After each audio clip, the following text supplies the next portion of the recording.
Welcome to this training lesson on starting up the Hornet. In some missions, you will find yourself in a cold and dark Hornet that you will need to bring to life. While this can be a rather long process as described in the manual, you can also enable the auto start function.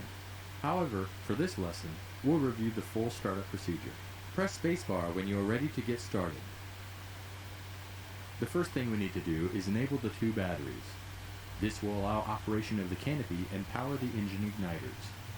You'll also notice that the integrated fuel and engine indicator, or IFE, in the lower left portion of the instrument panel will have power. Move the battery switch to the up or on position with the right mouse button click. The Hornet has two fire detection circuits, A and B, that test for fire in the engines, auxiliary power unit, and bleed air system. Before we go into detail on that though, check that the hydraulic brake pressure gauge for the wheel brakes shows at least 3,000 psi. Confirm this by looking at the gauge, which is located to the left and up from the highlighted fire test switch. Okay, now put the spring-loaded fire test switch in the up test A position, and keep holding it up to test the A circuits. To do this, place the mouse over the fire test switch and hold down the right mouse button. Keep holding the mouse button down and do not release it until it runs through all the fire test audio warnings. In addition to the audio warnings, also note the fire test warning lights on the upper left and right portions of the instrument panel. When it's done, press spacebar. Engine fire left. Engine fire left. Engine right fire. Engine right fire. APU fire. APU fire. Bleed air left. Bleed air left. Bleed air right. Bleed air right.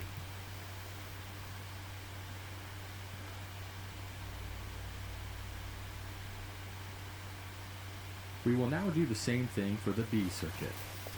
After waiting 10 seconds, place the mouse over the fire test switch and hold down the left mouse button to move the switch in the down test B position.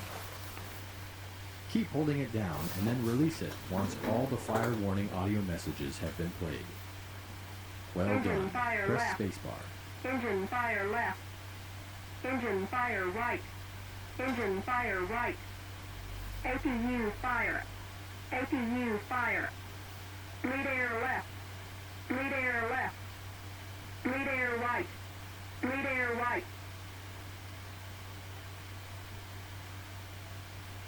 Good job. Note that in the top left portion of the IFE, you can see the RPM and temp of both the left and right engines. These will be important for when we start the engines. We will now turn on the auxiliary power unit, or APU. This is a small, self-contained engine that augments the bleed air system and will start turning the engines for engine starts. Place the APU control switch in the up or on position with the left mouse button click. Once the green light next to the APU switch comes on, move the engine crank switch to its right position, marked by the R with the right mouse button click. This will allow the APU to power the Air Turbine Starter, or ATS, which in turn allows the aircraft mounted accessory drive, or AMAN, to start turning the fan blades within the right engine. Once the right engine RPM has reached 20%, as indicated on the IFE, move the right throttle from off to idle by pressing right shift home. This in turn will introduce fuel into the engine combustion chamber and start the igniters. Once the right engine RPM has reached 60%, the right engine start cycle is complete and the right generator is automatically engaged. Once at 60%, press spacebar.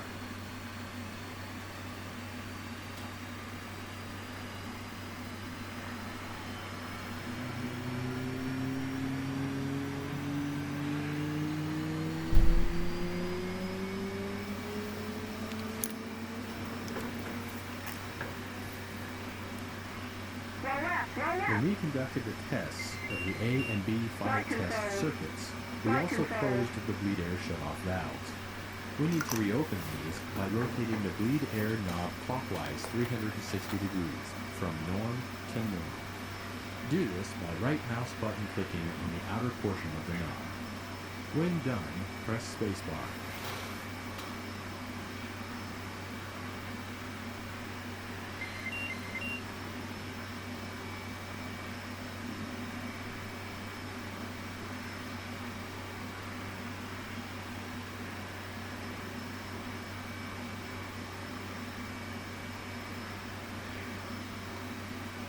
With the right engine running and generator power on, place the left and right digital display indicators, or DDIs, to the day position using right mouse button clicks on both brightness selector knobs.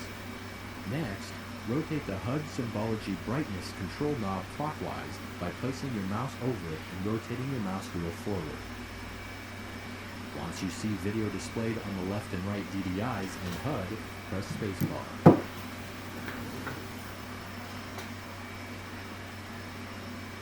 In the lower center of the instrument panel is the multi-purpose color display, or MPCD.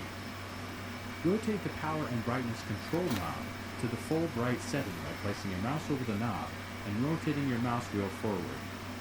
It will take a few moments to power on. Press spacebar once you see video displayed on the MPCD. On the left DDI, press the menu push button to bring up the support page.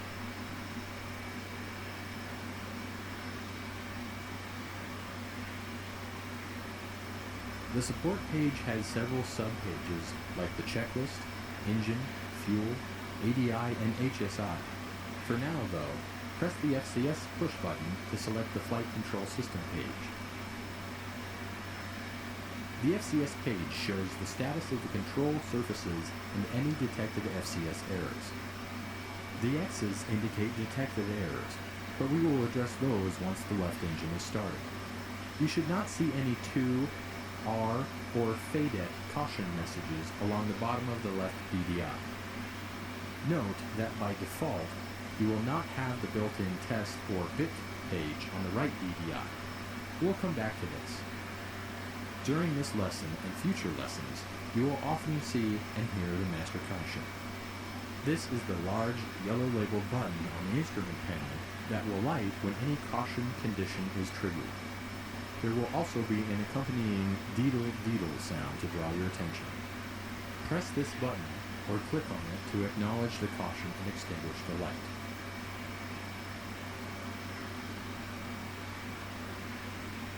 Press the master caution again to restack the caution and advisory notices along the bottom of the left DDI. Cautions will be along the top and advisories in smaller text along the bottom. If the left DDI is not on, then the caution and advisories will be displayed on another display. By default, though, they will be on the left DDI.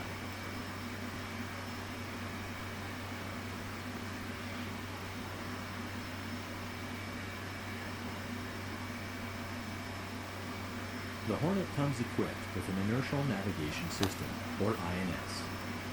Use right mouse clicks to set the INS switch, located on the sensor panel to the ground position. This will start an INS ground alignment. Now it is time to crank the left engine. Go ahead and move the engine crank switch to its left position, labeled L, by left mouse clicking. Once the left engine is at 20% RPM, as indicated on the iFeed, move the left throttle from off to idle by pressing right Alt Home. This will add fuel to the engine and start the igniters. When the left engine is at 60% RPM, press spacebar to continue.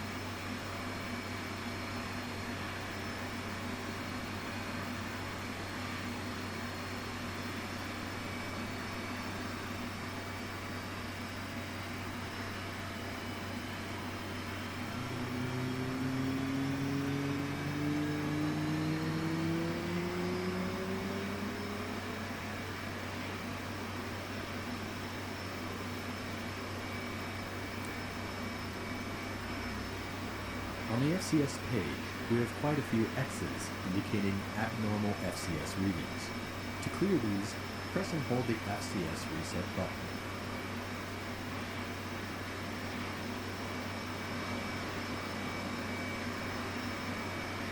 Located in the back of the left console is the panel for the onboard oxygen generation system, or OBOX. Go ahead and set the OBOX switch to its up/on position. To the left of the INS switch is the radar switch. Set this switch to the operate position using your right mouse button. Don't worry, the radar will be in silent mode. You won't microwave the ground here. Our next step will be to run a bit on the flight control system, or FCS. Before doing so, set the flaps to the up auto position with the F key, or 2 right mouse button clicks on the flap slip. We'll now run a bit of the flight control system. This moves the control surfaces to their limits to test for any software or mechanical errors. First, select the FCS bit page from the bit page on the right DDI. To run the FCS bit, we'll need to activate 2 controls at the same time. While holding up on the FCS bit switch on the right wall, press the FCS push button on the right DDI. Upon doing so, you'll see the controls being cycled on both the FCS DDI page, and if you look outside the cockpit, you can watch the wing and tail control surfaces moving.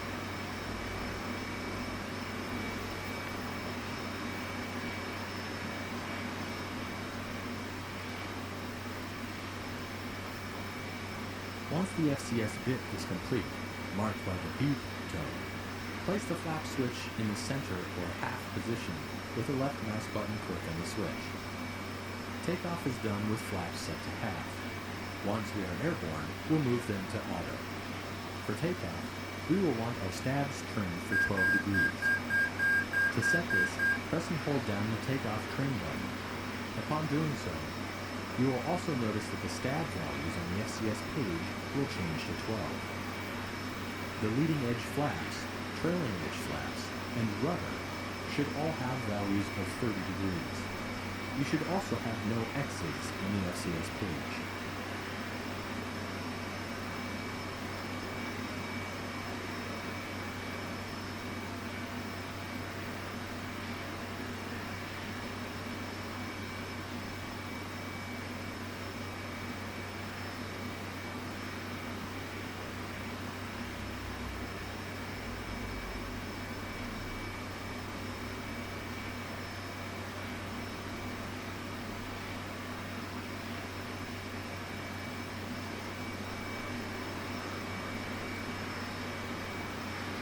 Uncage the backup ADI by placing your mouse over the SAI cage knob and rotating the mouse wheel aft until the red flag is stowed. Close the canopy by holding the canopy control switch in the down, close position until the canopy is closed. Do this by pressing the key combination or placing the mouse over the switch and holding down the left mouse button. Once the canopy is closed, press spacebar to continue. At this point, the INS has been aligned as indicated on the MPCD HSI page. Move the INS switch from ground to nav with one right mouse button click on the switch. Prior to taxi, press the menu push button on the left DDI to go to the TAC or tactical page. On the TAC page, you have access to sub-pages like the store's management system, attack radar, HUD, and electronic warfare pages.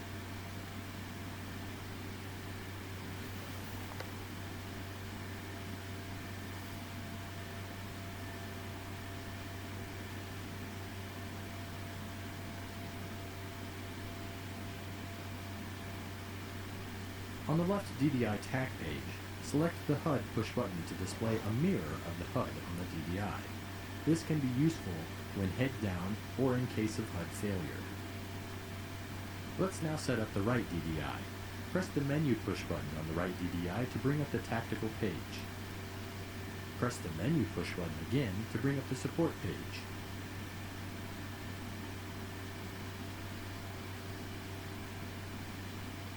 Now on the support page, press the FCS push button. We will want the HUD on the left DDI and the FCS page on the right DDI when we taxi and take off.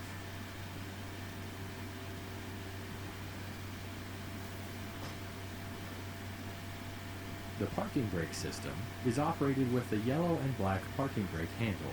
The handle is currently in the park position, indicated by the fact that the park label is visible to the pilot. Release the parking brake now by rotating the handle 45 degrees counterclockwise from the extended position. This can be achieved by left mouse button clicking the handle or pressing the right Alt-P key. This will release the lock and allow the handle to return to the horizontal stowed position, where the emerge label is visible to the pilot. This concludes the current lesson on starting up the Hornet. As mentioned earlier though, there is also an option for automatically starting up the Hornet by pressing the left Windows Home key. You can end the lesson now by pressing the Escape key.